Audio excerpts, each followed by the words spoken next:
In this video, you'll be learning about this topic. A few weeks ago, we launched a new deep value ETF focused on small and micro stocks, and the ticker is DEEP. And so the pick is one of the holdings in DEEP. It's called Diamond Hill. The ticker is DHIL for the thing that I'm picking. So Diamond Hill they're a value investor, funnily enough, and this is the very simple overview. They run about $20 billion, and the economics of an investment manager are quite good. They have very high return on equity. They've sustained it for a long time. They're very good investors. They have long-only funds and long-short funds, and they earn fees on the funds. And basically, they've suffered along with every other value investor out there, both in the AUM and their performance, but also in the company that owns all of these businesses and is listed. So I think it's a phenomenally good business and it's phenomenally well run. It's the sort of thing that I like to find because it's a phenomenal business, very free cash flow generative, very high returns on invested capital, but suffering because it's going through an industry downswing. And that's just that value has sucked for a long time. So value managers have lost some assets, their performance doesn't look great, and the equity in the value manager has been punished along with their performance. So I think Diamond Hill, they're very good investors. When value gets a little bit more of a tailwind, they're going to do very well. They're in no danger of anything happening to them in the interim because they're making so much money. They just don't go free cash flow negative. It's just that kind of business where it's a good business all the way through. So it's really small. It's a $420 million market cap at the most recent close. PE is tiny. PE is about 12 for something like this, which is a phenomenal business. And it's returned on equity about 30% pretty much the whole way through. They're paying out a special dividend because they've had too much cash on the balance sheet, but they've constantly got a little buyback going on. I think it's one of those things that it's a simple business. It's well executed. It's at the bottom of its business cycle and it's cheap relative to where it is now. It's likely that the fortunes of this business turn around with value. So if you believe in value, you're going to get three ways to win in this. Their AUM is going to grow, their performance is going to get better. The stock is going to follow along with that. And then because it's undervalued, the stock's also going to close up. So for me, basically a perfect opportunity. So Toby, you know where I always go, which is to the top line. And when I'm looking at the company, and this is something I've been doing more recently, is when I'm looking at the top line on a company, I'm particularly looking at how did they perform in the third quarter and how did they perform in the second quarter? Because I'm looking at that from the previous second and third quarter for these companies just to try to maybe use the numbers as a gauge for COVID. And when I'm looking at where they were at, and I think my numbers are right here. So 31 million here for the third quarter, 28 million for the second quarter, compared to a year before, and they were down 10% and they were down approximately 10 to 15% for those two quarters when you compare them to the previous year. So it seems like maybe there's some type of COVID thing that's impacting their top line. Do you know what that might be? Yeah, they're an asset manager. So their fees they're earned on the assets under management they have. So when their assets under management go backwards, their fees go down. So that's why they were impacted. But as I said, the really telling part for this business is not so much what the top line does, it's how their gross margins go through the whole way. And their gross margins are fat and they're able to, it's a very scalable business. It's all basically income that they can control their costs. They're not going to flip cash flow negative as a result of having a backwards few quarters. And then, that kind of COVID drop as it goes away, their fortune's going to be tied to their performance and the performance of value. I like this pick in many ways. And I mean, what an interesting way of making a value pick, investing in a value investing company. It's meta, isn't it? Yeah, it is. And so I like a lot of things. Whenever you read about them, what they do, whenever you read the shareholder letter from Heather Brilliant, the CEO, a lot of good things. And she's saying all the right things. And to me, that's good, but it's also a bit of concern. So let me elaborate a bit on that. In the latest annual letter to shareholders, she addressed the issue of passive investing head on. And like she's saying, it's good for investors and, but that's not our game. We're alpha seekers, right? So we want to outperform the market. So let's talk about that. Can they outperform the market? And I think one thing that's really against this business, with all the good things that you guys just mentioned, there are a lot of good things a lot of good tailwinds. But the main issue is really the interest rate, the way I see it right now. I mean, back in the day, Buffett, and no, Buffett is Buffett. He had his 0.625 system, hey, just pay me on performance. It's all about performance. Those days are just gone. And they're gone for so many reasons. Back whenever he was like, yeah, I can always do more than 6%. But guess what? If the risk-free interest rate, the 10-year treasury is 6%, it's a lot more easy to be compensated on performance. So you are in a world right now where I look at the products, I look at the global mutual fund, I look at the all-cap US. I'm looking here at expense ratios of 85 basis points or 87 basis points, respectively. And I'm like, well, if the US is priced at 3%, the world is priced at less than 5%. I pay a lot of that performance, a lot of that potential alpha. I'm paying a lot of that just front up in fees. And I'm paying that to someone following a strategy that has just been, punished year over year and with no sign of any change, right? Because that's not how the world thinks. They're looking at how value has performed and like, okay, they're not really giving me any kind of yield and I still pay a percentage. And I mean, this company is not going anywhere. I think in the latest update, they have $22.4 billion under management. I mean, it's not going to go away, but it is having that value investing mutual fund, high fee structure. I don't think it's made for the world where now more than half of all AUM, that's passive investing. So I kind of feel those headwinds are a bit concerning, but let me try to be a bit more positive. I like the valuation. That's what I was just going to say, Stig. What do you think of the valuation? I think the valuation is good. I guess what I would be concerned about is what's going to happen next time whenever the market drops 4%. What really worked out well for all asset managers this time was that the stock market just bounced back. What if it doesn't? It's not only 4% that's just gone. Think about how many people are like, I don't know if I even want to be in stocks, but if I am going to be in stocks, it's definitely going to be big tech. It's not going to be value investing.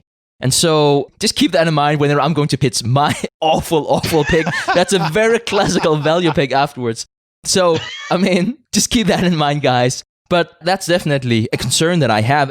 But I do buy into some of the good things you're saying there with the margins, Toby. The biggest expense they have is whenever they do perform well. So you have a hedge there. They have no capex, more or less. So it is a great business. And whenever I look here, I could probably find a generous 8 to 10% return. Again, and that's very depending on, do I think value investing takes off? If that's what I think, it's much, much higher. If we continue being in this environment we're in now, I can easily see that return go lower simply because there's no takers for that. Let's talk a little bit about valuation, about how value has performed. So the valuation of this thing is $140, paying a $12 special dividend for stockholders on record November 25. It pays $1 quarterly dividend as well on top of that. They just throw off so much free cash, and it's just the nature of that business. You can't reinvest it. It's going to be a very cash generative business. Whether the cash is reinvested in the business or not is that's not how they drive their growth. Their growth is driven by the AUM going up, which is a matter of performance and a matter of, to some extent, marketing. It's a business that I understand fairly well because it's my business as well. So I'm very comfortable with this business, and I think that they're doing a very good job. The question that you're talking about is a little bit more macro. What happens if value doesn't start performing again? When I look at value now, so this is the extraordinary thing that's happened. The way that I think about evaluation is you basically get the dividend, you get the yield, however that's manifest in either stock buybacks or special dividends. And then on top of that, you get any underlying growth in the business. And the way that I look at growth is I just look at, what is this thing return on invested capital? How much capital is being reinvested in this business?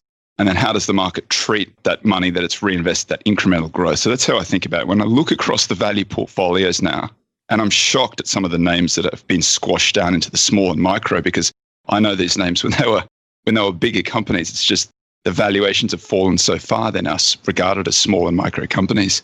The portfolio has a greater yield than the S&P 500 index, than the Russell 2000 index and the Russell 3000 index.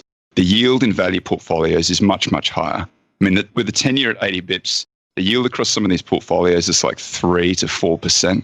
And then on top of that, the return on invested capital is higher across the portfolio. They're reinvesting more. The growth rates that manifest out of that are higher too. I just think it's a matter of time now before the rest of the world wakes up to the fact that these portfolios are much better than anything else that's out there, including big tech. And when the performance comes, then the multiple expansion comes too. But without the multiple expansion, this thing I still think will likely outperform. So Toby, I'm with Stig on the valuation. I think the valuation is screaming buy, right? I'm getting double-digit returns based on the earnings that it's kicking off for the money. I think the dividend is massive. It's a 6% based on the current price, right? Well, it's $1 a quarter. If the current price is $140, they're paying about $1 a quarter, but they're also paying the special dividend. So it's $16 on 140. Yeah, that's crazy. And you know what's interesting is you're still seeing their book value for the business grow. Payout ratio is like 56% last year. Right. And the business growth is almost independent of that too, because of the nature of the business. They can scale assets at almost no cost. All they need is a little turnaround in value.